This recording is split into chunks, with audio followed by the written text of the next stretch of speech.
7 years ago, I was a Minecraft addicted, grade obsessed, insecure 16-year-old. Now I'm a Cornell grad with 700 plus content posts across all my content channels, full time remote work at the Octalysis Group, and a mild obsession with peanut butter. It's never too late to reinvent yourself. And in this video, I'm going to share with you all the journaling prompts and reflections that I've used over the years in order to do this. In my cosmic journaling kit, I call this your cosmic compass because it guides everything that you do in college and in your life. It's made up of your life purpose and career, your values, your ideal self, the attributes and roles that you hold, what skills you have, your alliance, and finally, the wheel of life, how well you're doing out of 10 in all the major areas of your life. So for each of the sections, I'm going to give recommended journaling questions alongside my own responses at 22. While it has been 5 years since I'm a college freshman, I think these journaling reflections of my own are going to be super insightful for you as you look through them yourself. My recommendation for how you watch this is go through this video once and then go through it again and pick your 2 to 3 favorite journaling questions. If you try more, it's going to be really overwhelming. So let's boogie. It starts with life purpose and career. My recommended questions here are, what would your 85-year-old self be proud of you doing looking back on your life? What career can you go down that balances these 6 things? Teaches you something, even if you pivot. You're uniquely good at it. You're already set to pursue it. It's purposeful. You're passionate about it, and it gives a profit, of course. And then the last question is, how might your shadow compass be affecting your life purpose and career? So for me, what would my 85-year-old self be proud of me doing looking back on my life? Helping humans be more knowledgeable, more loving, more conscious. Right now, this purpose is alive through reforming education, but it could change in the future. What career can I go down that balances these 6 things? Well, right now, the career path I'm experiencing with is becoming a college professor. And even if I pivot, this will teach me research, teaching, and independent skills that are super valuable. I uniquely love writing, teaching, and working with a lot of autonomy. I'm already set to pursue it because my Cornell degree was in human development, and I have 2 parents with PhDs. So it aligns also with my purpose and passion for reforming education. The profit piece is admittingly the major thing that's missing. So I'll be suffering through eating ramen noodles. Yeah, you can always send me some cooked food if you feel bad. Next question is, how might my shadow compass be affecting this? Well, the biggest thing I'm worried about is getting apathetic. I'm someone who explodes with energy. Someone with an overwhelming amount might have noticed that by the pretentious yellow sweater in the space background. So I want to do it all. And I'm a generalist at heart. With certain things I'm obsessed about. What I'm scared of is if I go into research and it's too reductionistic, especially if it's slow and isolating. So those are the biggest shadows regarding life purpose and career. That's one section. Another very valuable section of the Cosmic Compass is your values. And for this, my recommended questions are, search a massive list of values and which one of those 6 resonates the most with you. Then search up a massive list of action verbs like educating or connecting or creating, and then write down the 3 which resonate with you. Finally, how might your shadow compass be affecting those values? So For me, my top 6 values, at least when I do it right now, is number 1, spirituality. 2 is growth. 3 is tranquility. 4, connection. 5, craft. And 6, truth, with a capital T. If I do that with action verbs, my number 1 action verb is creating, stuff like this. Number 2 is contemplating. And number 3 is connecting. So it worked out nicely. I have 3 C's of alliteration. Yours might not. Won't lie, I did that a little purposely because the poet in me couldn't help myself. So how might your shadow compass be affecting your values? Well, much of the reason I'm so into spirituality and growth in the first place is because of the challenges that I've had in romantic relationships and my career. Getting broken up by my last ex sparked the deepening of my spiritual love. And I think the reason I'm so into it is so I can learn to love myself so deeply that I won't need to get lost in a partnership again. In my career, I've struggled not having financial freedom. I hate being beholden to someone else's dreams rather than my own. So a lot of these shadows actually affect why I'm going into a PhD. Then the next section of your cosmic compass is the ideal self. This is made up of a conglomeration of everyone you respect and what you see as the ideal version of you based off of that. So the recommended questions are, what 5 people do you respect most and why? What do they do on a daily, a weekly, and a monthly basis? And how might your shadow compass affect your ideal self? Which 5 people do I respect most? This is a juicy list. You ready? Leo Gura, Ken Wilber, Celine, John Vervaeke, and Dr. K. So Leo Gura, more than any other person I know, has devoted his life to seeking truth. He's done insane shit like go on a 30-day plus DMT retreat, isolating himself from societal pressures by becoming financially free at 26, and all while documenting his journey through 400 plus videos on Actualized. His devotion to finding the deepest parts of reality and sharing them is super inspiring to me. Then we have Ken Wilber, father of transpersonal psychology, and honestly is the most like me out of everyone that I respect. He's a generalist at heart. He's deeply interested in people and ideas, creating through writing and teaching. And perhaps the thing I respect about him most, though, is how much he can love his family and relationships even while being so career-oriented.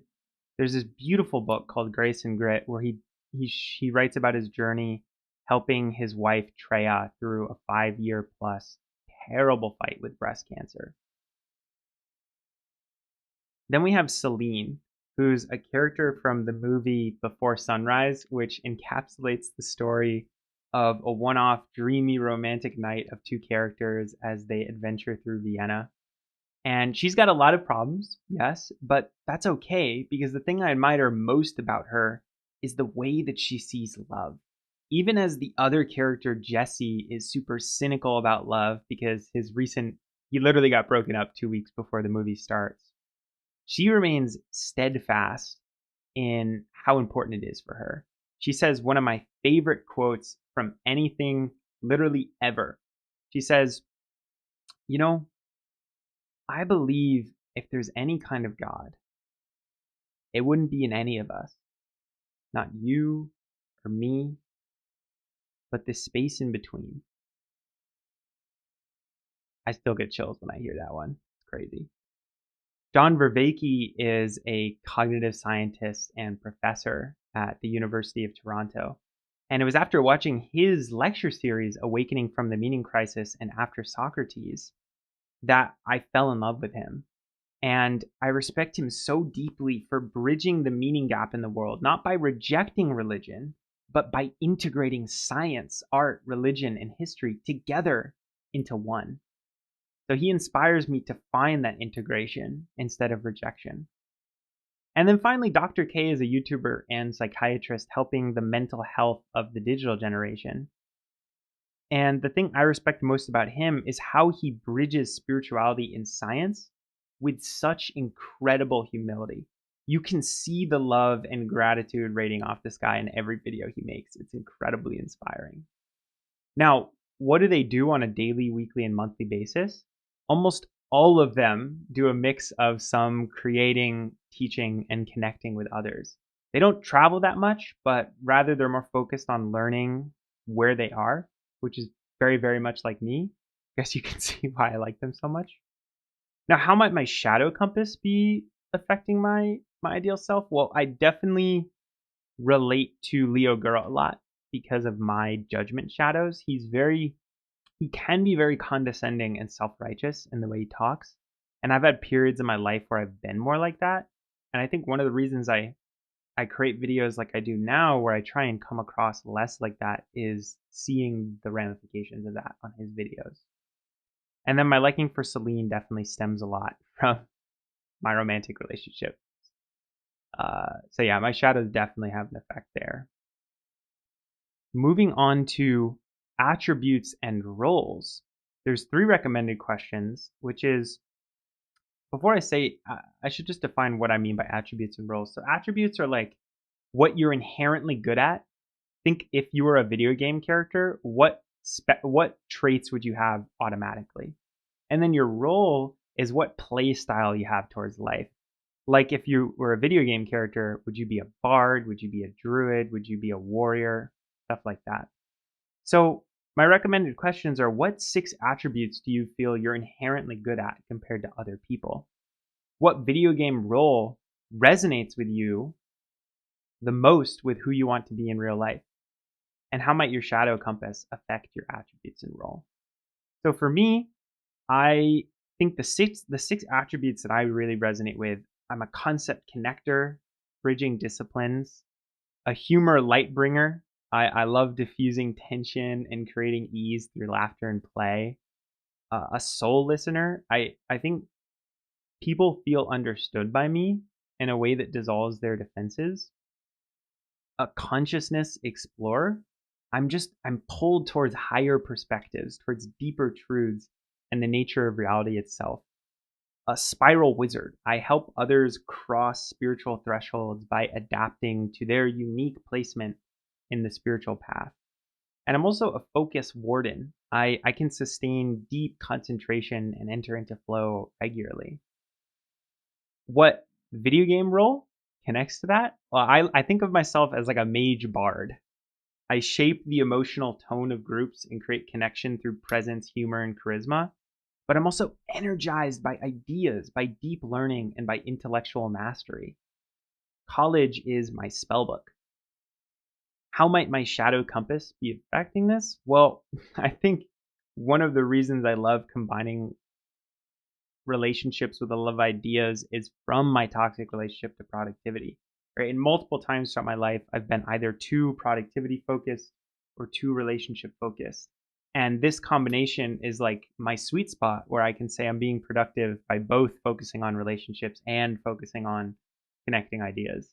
So a bit of a funny combination, but it works for me. We'll see. Maybe I'm secretly harboring some terrible shadow that'll explode in my face. So that was attributes and role. The next section is on motivations. And my recommended questions here are: what currently are your top 3, middle 3, and bottom octalysis motivators? And how do these motivators affect your cosmic compass and shadow compass? Now, if you don't know what octalysis motivations are, I recommend checking out my video on gamifying my life. They're quite simple. To put it in very short format, these are the core drives which motivate all of human action. If you don't have any of these core drives, you're not motivated to do literally anything. So The next question is, if you could consciously redesign what motivates you, what would you choose to be pulled towards? And what action can you take in the next few weeks with this in mind? So for me, my top three motivations, and I'm going to stick to this instead of saying every single one. Number one is epic meaning and calling. Nothing is more important to me than doing something meaningful with my time in career, in relationships, and in spirituality. Then we have social influence and relatedness. I desire deep spiritual friendships, family relationships, and especially romantic relationships. I want to help bring out the inner potential in other people. And finally, we have creativity and empowerment of feedback, making new things that can help others, whether YouTube videos, blog posts, newsletters, podcasts, short films, whatever, or gamified designs is really meaningful to me. It's also why I don't like being put in a rigid box. Now, if I could consciously redesign what motivates me, I would snap a finger and be financially free because that would free up my top three motivations to work on what they want without questioning how it's going to pay the bills. But until then, I can't let my motivation for development and accomplishment or ownership and possession fall too low. Otherwise, I'm going to be continuing to eat ramen noodles forever. Now, what action can I take in the next few weeks with this in mind? Well, work hard so that I ensure I have a decent amount of money saved up when I move to the Netherlands and I can afford to do my master's there without worry. Moving on to the next section, skills. The recommended questions that I have are, what are the 6 most important skills you've built over your life? What skills does the rest of your cosmic compass encourage you to build? And how might your shadow compass be making those skills more difficult? So for me, I've built meta thinking, writing, self-reflection, charisma, deep focus, and personal knowledge management as skills. Now, what skills do I need for the rest of my cosmic compass? Well, I need collaboration skills. I need some financial literacy, some academic research and writing, some analytical thinking, and also agentic AI skills. My shadow compass, though, probably the two that it would affect most is collaboration and academic writing slash research, as well as analytical thinking. Working with others that aren't as aspirational, as competent, or as fast could drive me insane. And the latter two will both require the in the weeds thinking, which might stifle my desire for novelty and creativity. This brings us to the second to last question on alliance. My recommended questions here are, what 6 people in your life are you closest to and why? How can you become closer to your alliance and build it wider?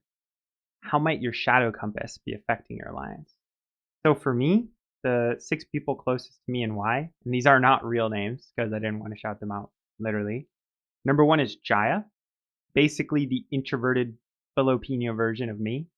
Also 22, also a content creator, and also a deeply aspirational integrist person. I admire his analytical thinking, his self-reflection, and his conscious relaxation abilities so much.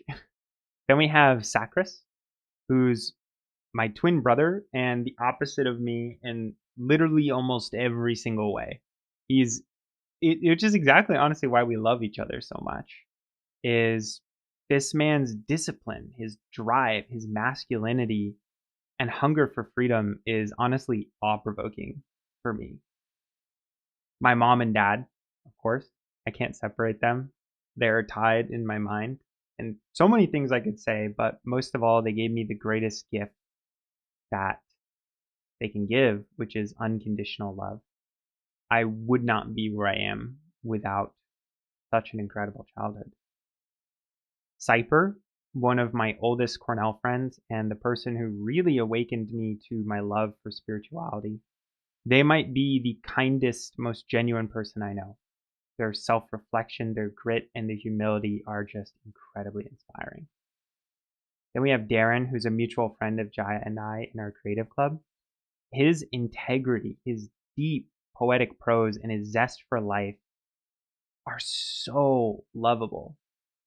And the free coaching is definitely a plus because he's a life coach. How can I become closer to my alliance? Well, I'm already quite close, but seeing Darren and Jaya physically more would really help. When I'm in the Netherlands, I plan on deepening my relationships in education circles with fellow grad students and professors, and also undergrads. And I'd love to participate in clubs and organizing my own gatherings, like a creative club in the Netherlands would be really cool. Now, how might my shadow compass be affecting my alliance? Well, my ex used to be number one, but has since disappeared after I ended our friendship. And aside from that, the biggest thing is I tend to only make friends with people who are growth oriented, self reflective, and aspirational. And most of the time, this is good for me, but sometimes it's made me overly judgmental or cut people off that don't value growth as much. And maybe I should have kept for a little longer. Still trying to figure that out. The last section is the wheel of life. And my recommended questions here are, where do you fall on all the different life domains out of 10 and why? I'll go over what those life domains are soon, but there's a decent amount. What 3 domains would you like to focus on improving over the next few months? And how is your shadow compass diminishing your improvement in those domains? So for me, out of my life domains where I fall out of 10, health is a 10 out of 10. Always been blessed with that. Parents were super nutrition focused and exercise oriented and sleep well.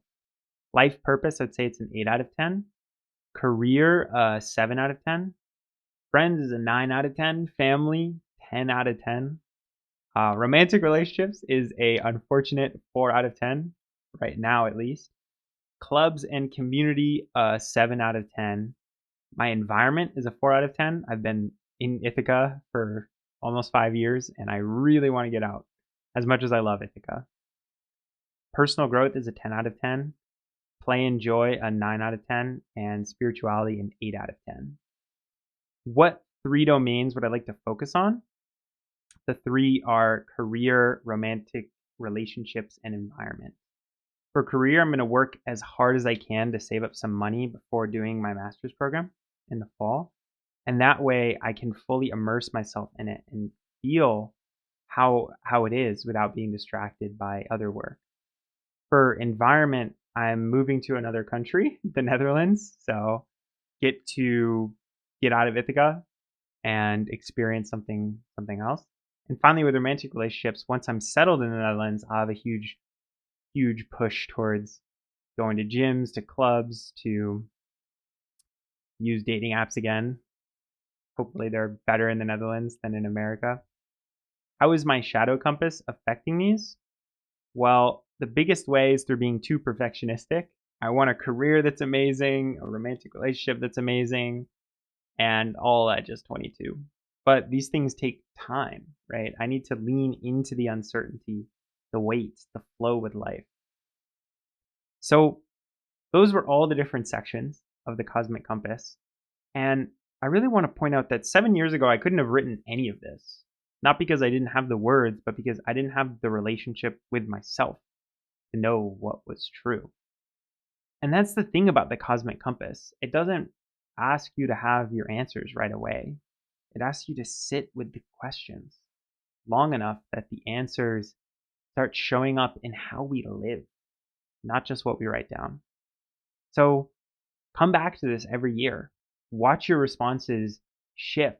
Watch the things you thought were permanent dissolve and get replaced by something you couldn't have predicted. Some sections will make you cringe, and that's not failure. That's the distance between who you were and who you're becoming made visible on a page. And here's what surprised me most is the deeper that I went into my own compass, the more that other people around me started to go into theirs. Not because I told them to, because self-understanding is quietly aspirational. One honest conversation about purpose or shadows by what we actually value tends to crack open 3 more. So don't wait until you have it all figured out. because you're not going to. I'm 22 and my cosmic compass still has sections that made me want to crawl under my desk.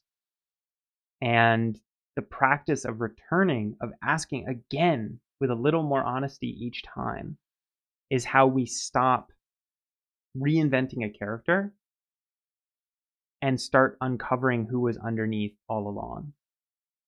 Now, if you'll excuse me, I have a jar of peanut butter that is not going to eat itself.